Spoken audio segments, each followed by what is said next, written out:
তেল আবিবের আকাশে বিস্ফোরণের ঝলকানি, একের পর এক ক্ষেপণাস্ত্র, সাইরেনের শব্দে থমকে গেল ইসরায়েলের বড় বড় শহর।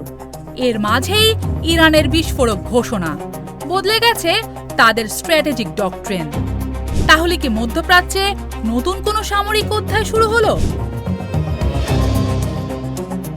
বৈরুতের দক্ষিণাঞ্চলে ইসরায়েলি হামলার জবাবে ইরান উত্তর ইসরায়েলে ব্যালিস্টিক ক্ষেপণাস্ত্র ছোড়ে। হামলায় তেল আবিব সহ বিভিন্ন এলাকায় জারি হয় সতর্কতা। ইরানের দাবি, এই হামলা ছিল তাদের নতুন স্ট্র্যাটেজিক ডক্ট্রিনের অংশ। ইরানের এক্সপেরিয়েন্সি ডিসার্নমেন্ট কাউন্সিলের চেয়ারম্যান সাদেক আমলি লারিজানি বলেছেন, সাম্প্রতিক হামলা শুধু একটি সামরিক জবাব নয়, এটি ছিল ইসলামিক রিপাবলিকের নতুন প্রতিরক্ষা নীতির আনুষ্ঠানিক ঘোষণা। লারিজানির বক্তব্য, তথাকথিত এক্সেস অফ রেজিস্ট্যান্স অর্থাৎ হিজবুল্লাহ, বিভিন্ন আঞ্চলিক মিত্র ও ইরানের ঘনিষ্ঠ গোষ্ঠীগুলোর বিরুদ্ধে বড় ধরনের হামলা হলে তার প্রতিক্রিয়া স্থানীয় সীমানা ছাড়িয়ে যাবে। কয়েক দশক ধরে ইরানের সামরিক কৌশলের মূল ভিত্তি স্ট্র্যাটেজিক পেশেন্স বা কৌশলগত ধৈর্য। শত্রুপক্ষের আঘাতে তেহরান সঙ্গে সঙ্গে জবাব দিত না, সময় নিয়ে হিসাব কষে সুবিধাজনক সময়ে প্রতিক্রিয়া জানাতো। কিন্তু সাম্প্রতিক ঘটনাগুলো দেখাচ্ছে সম্পূর্ণ ভিন্ন ছবি।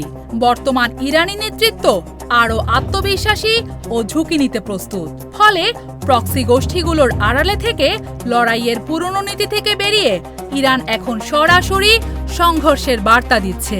ইরান আসলে একটি নতুন সমীকরণ প্রতিষ্ঠার চেষ্টা করছে, যেখানে স্পষ্ট লেবাননে ইসরায়েলের বড় সামরিক অভিযান হলে জবাব শুধু হিজবুল্লাহ নয়, সরাসরি ইরানও দিতে পারে। যদি এই নীতি কার্যকর হয়, তাহলে ইসরায়েল ও ইরানের মধ্যে যে পরোক্ষ সংঘাত ছিল তা মুখোমুখি সংঘাতে রূপ নিতে পারে। ইরান সমর্থকদের দাবি, সাম্প্রতিক হামলায় তারা প্রমাণ করেছে দূরপাল্লার ক্ষেপণাস্ত্র ব্যবহার করে ইসরায়েলের গভীরে আঘাত হানা সম্ভব। অন্যদিকে ইসরায়েলের দাবি, তাদের বহুস্তরীয় আকাশ প্রতিরক্ষা ব্যবস্থা অধিকাংশ হামলা সফলভাবে প্রতিহত করেছে। তবে সামরিক ফলাফল নিয়ে বিতর্ক থাকলেও রাজনৈতিক বার্তাটি স্পষ্ট। তেহরান জানান দিচ্ছে, ভবিষ্যতে আঞ্চলিক মিত্রদের বিরুদ্ধে যে কোনো বড় হামলা হলে তারা শুধু পর্যবেক্ষকের ভূমিকায় থাকবে না।